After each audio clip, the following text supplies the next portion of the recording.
Ahora vamos a hacer un resumen de todo lo que hemos estado hablando para poder entender cómo salí y cómo es que Celia no pudo salir. Cómo desapegarse y dejar de necesitar a una persona o a una situación. En nuestra cultura, y como vimos en el caso de Celia, nos educan con el ejemplo. No nos damos cuenta de esto. Nuestras abuelas, nuestras tías y nuestras madres o abuelos y padres nos van educando así. De cierta forma, que en nuestro cerebro se van formateando circuitos neuronales muy fuertes. A la edad de que vamos a decidir con quién casarnos, ya esos caminos o redes neuronales son muy andados. Ese capturar paquetes de información como lo son las palabras. Las palabras de nuestros padres o de nuestros educadores, de nuestros abuelos, de nuestros maestros, de la sociedad en sí, en el entorno en que vivimos. Se dice que un niño o adolescente forma una personalidad o llega a ser igual como la gente con la que convive. Amigos, primos, en el caso de las mujeres, abuelas, madres, tías, primas. Desde ahí, así como se acostumbra, vamos desarrollando un cierto tipo de pensar y así es como aprendemos a sentir y actuar como nos han enseñado. Celia lo aprendió en su casa, en la escuela, con sus primas, tías, que aunque estés en una situación marital en donde no estás a gusto o hay maltrato, sea físico o psicológico, hay que aguantar. Pues el divorcio es muy penalizado. Una mujer ya con 2 fracasos maridos ya no es bien vista, ya vale menos. Esos eran los pensamientos de Celia. Eso aprendió a victimizarse por la vida que le tocó y por los padres que le tocaron, por el pueblo y el país en el que le tocó vivir. Y por favor, te voy a pedir que tengas la mente muy abierta a partir de aquí, pues solo así vamos a poder desenredar este mal tan grave e intangible que hay en nuestros países, comenzando por México. Mente abierta para poder razonar y racionar, separar y dilucidar cada una de estas palabras que me escuchas. No está bien, no se usa así. No normalices en tu caso o en tu casa que te griten, que te humillen, que te violenten, porque así se usa. Porque en nuestra cultura es normal aguantar. No. Te voy a contar mi historia, cómo es que a mí me tocó vivir esta situación tan severa y peligrosa, que casi me cuesta la vida y por poco la cárcel. Y lo que tuve que hacer para poder librarme de ese infierno. Yo no era una chica desvalorizada, insegura, ni lo que la gente califica como humilde. Yo era una persona estudiada, preparada, pero completamente ignorante de lo que mi estructura psíquica y la del otro guardan. Eso no te lo enseñan en ninguna escuela ni en la facultad, y en aquellos tiempos ni siquiera en la facultad de ciencias como la psicología. Me enamoré de un hombre, a mi parecer bueno, que venía de una familia humilde, pero con un padre alcohólico que maltrataba a su madre. Pero yo no sabía nada de eso. No sabía su historia, su background. ¿Por qué lo hice y por qué no me di cuenta? Porque mi cerebro-mente ya venían con esos circuitos neuronales muy reforzados. Ese aprendizaje de pensar de cierto modo y de sentir y reaccionar a ciertas circunstancias ya estaban muy forjados. Yo traía la rabia, la injusticia, la pobrecititita de mí, engramados en mi cerebro. Mi padre era muy estricto y si desde su perspectiva Cometías errores o flojeabas, sus castigos eran golpes muy severos. Golpes bajos a la psique de una niña de 6 o 7 años, en donde la estructura psíquica está en plena formación. Yo no fui pobre, como ya te lo conté. A mí no me faltaban zapatos, ropa o comida. Pero me faltaba algo mucho más importante. Atención, amor, cuidado de mis padres. En mi adolescencia discutía mucho con mi madre. Le exigía que nos protegiera, odiaba que no nos defendiera, que dejara que nos levantaran a las 4 de la mañana a mis hermanos y a mí y nos llevaran a trabajar al campo, como si fuéramos animales. Era muy duro. No había tiempo para jugar, yo nunca tuve una muñeca y si la tuve, mi madre la guardaba alto en algún mueble cerrado con llave, para que no se fuera a ensuciar. Todo era trabajo, regaños. A mi parecer mi madre nos descuidaba, pero no a todos, solo a algunos. Fuimos 6 hermanas y solo a una cuidaba como un tesoro, porque era muy bonita, no se la fueran a robar o a lastimar. Esa era mi percepción. Y todo lo que mi madre nos enseñó con el ejemplo de madre autoritaria y darle la razón a mi padre en todo, muy a pesar de que sus hijos sufrieran castigos muy severos, violencia, a unos niños de 6 a 9 años a lo más. En este país es ilegal. Y debería serlo en todos los países. Pero ese fue el desarrollo de mi psique. He tenido que limpiar todo eso y muchísimo más, etapa por etapa. De los 0 a los 10, de los 10 a los 20, de los 20 a los 30 y de los 30 a los 40, quizá más. Eso es lo que yo llamo un clean y un clear. La maestría mental. Y tuve que hacerlo también con la parte emocional, que ese pensar sentir se van mezclando. Esa química en tu cerebro. En el caso de Celia se mezcló tan fuerte que le fue imposible salir. Las moléculas del bienestar o de la búsqueda de sentirse segura y protegida, aunque fuera de forma violenta de alguna manera, las necesitaba. Era su única opción, algo que nunca había tenido. El amor de madre, que le da esos subidones químicos de serotonina, la mantenía junto a su hija pequeña. La alta cantidad de cortisol al que su cerebro se hizo prácticamente adicta, no la dejaron salir de ese estrés, ese victimismo, ese sentirse insegura y todo ese enjambre mental. La tenían en un estado de necesidad.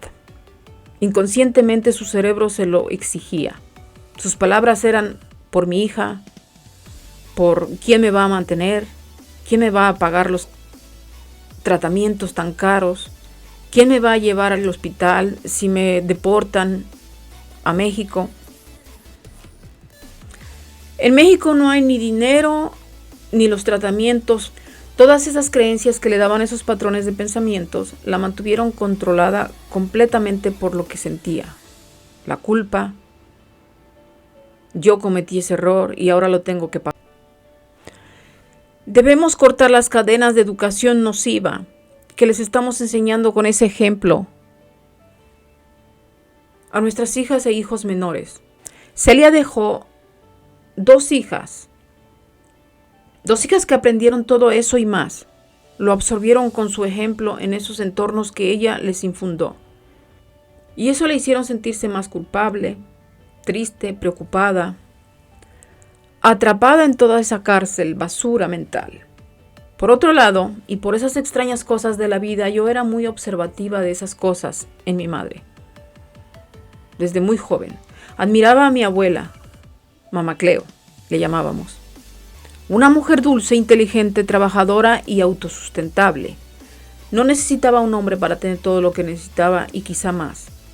Para ella y para sus hijos y nietos ya grandes, y me pregunté desde muy joven, ¿qué hace la diferencia entre su sentir, pensar de mi madre y su pensar y sentir de mi abuela? La diferencia era que sabía separar muy bien la mente fría del cerebro caliente. Su pensar y su sentir eran inteligentes.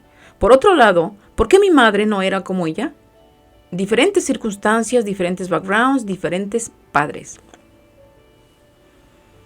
No tenemos que hacer mímica de nuestros padres. No tenemos que parecernos a la forma de ser de los demás. En mi caso, yo soy muy diferente al resto de todos mis hermanos.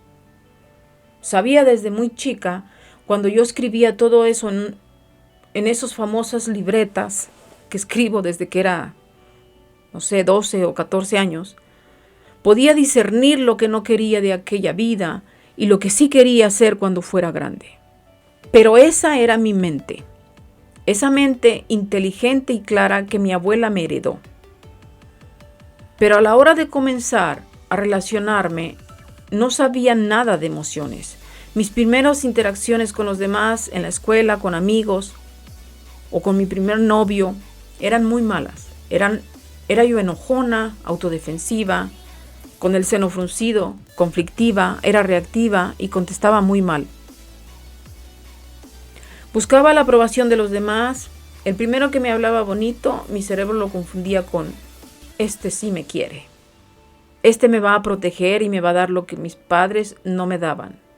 Es muy fácil caer y cometer errores cuando estás sedienta de atención, cariño y cansada de maltratos y golpes tan severos como los que normalizaban nuestros padres. Era normal, decía mi madre. Así se usaba. ¿Qué pasó que no vi las señales al enamorarme de un hombre con una historia tan deprimente? Me enamoré de un hombre niño que vio violencia, veía cómo su padre maltrataba a su madre, cómo el poco dinero que su madre ganaba lavando o limpiando ajeno se lo quitaba el hombre para ir a tomar. Ellos tenían que comer tortilla con salsa o con sal muchas veces.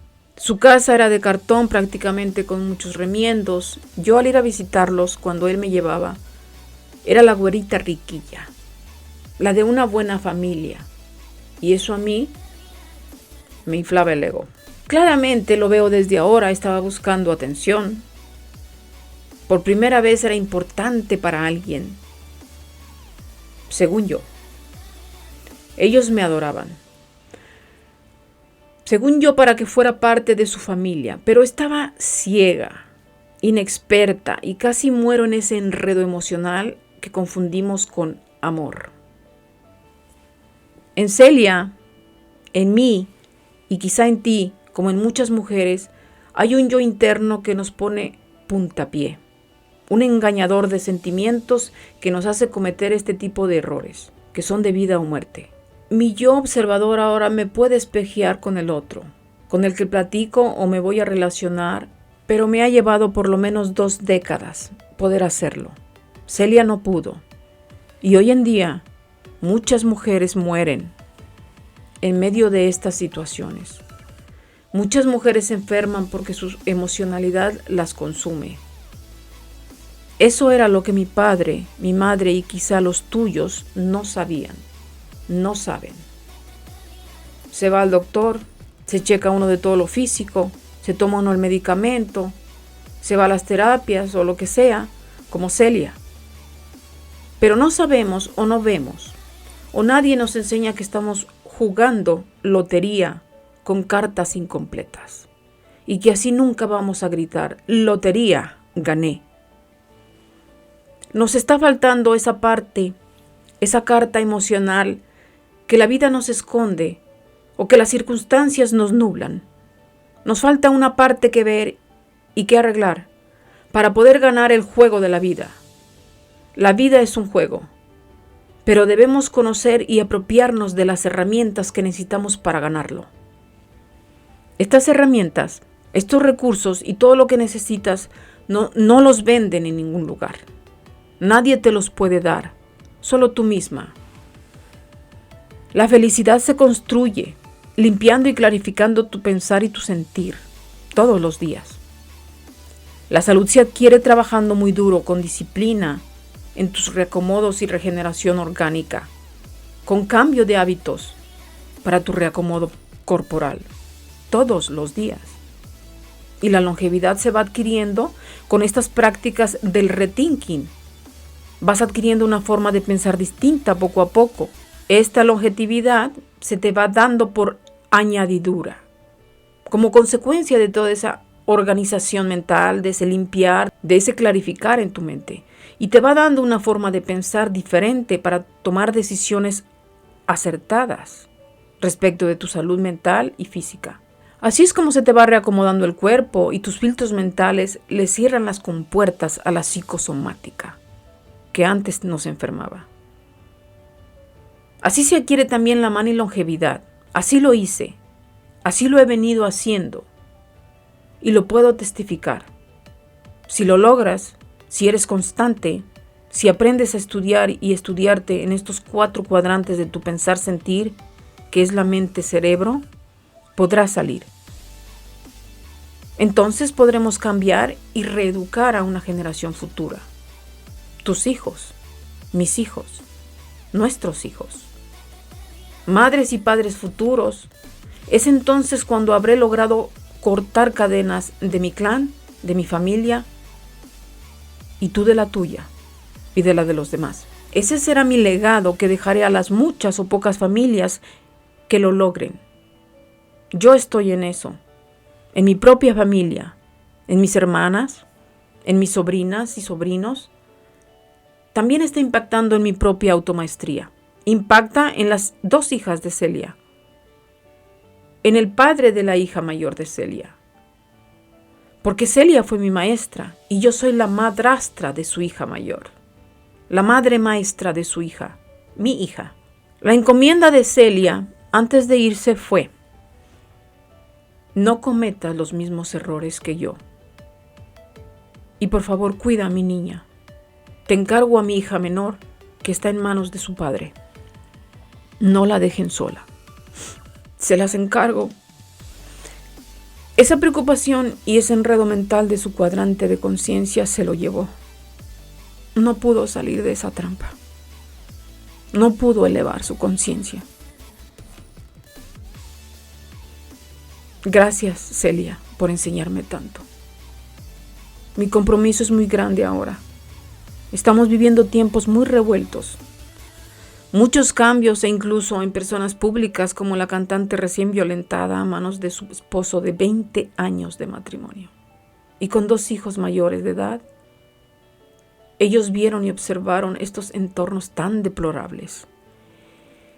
Ellos y ella necesitan terapias y su hija debería de masterizarse antes de casarse ahora que está tan enamorada. Pues también es una madre futura. Ahí te lo dejo.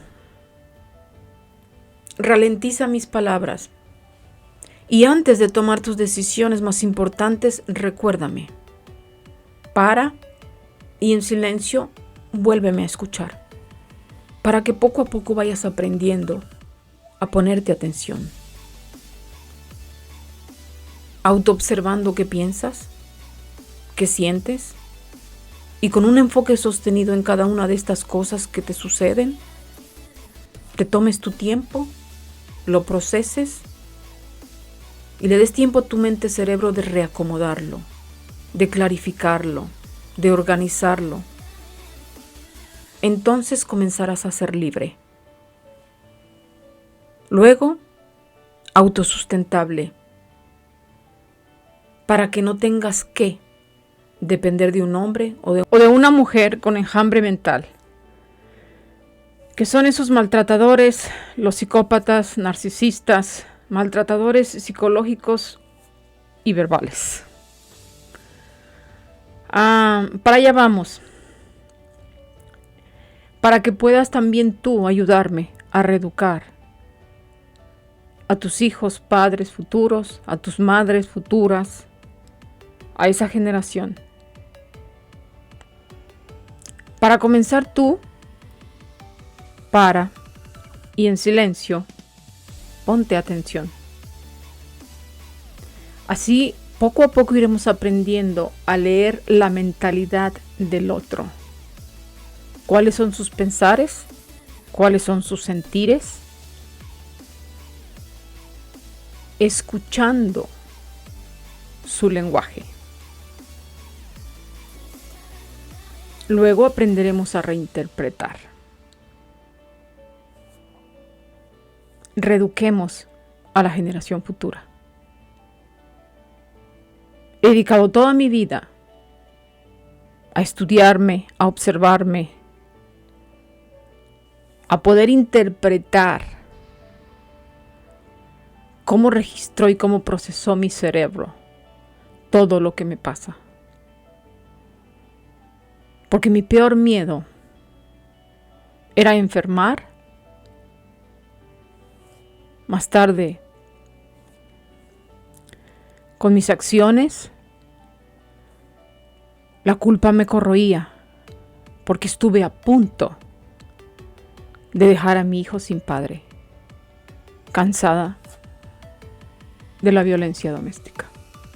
Cortemos cadenas, soltemos el paradigma viejo.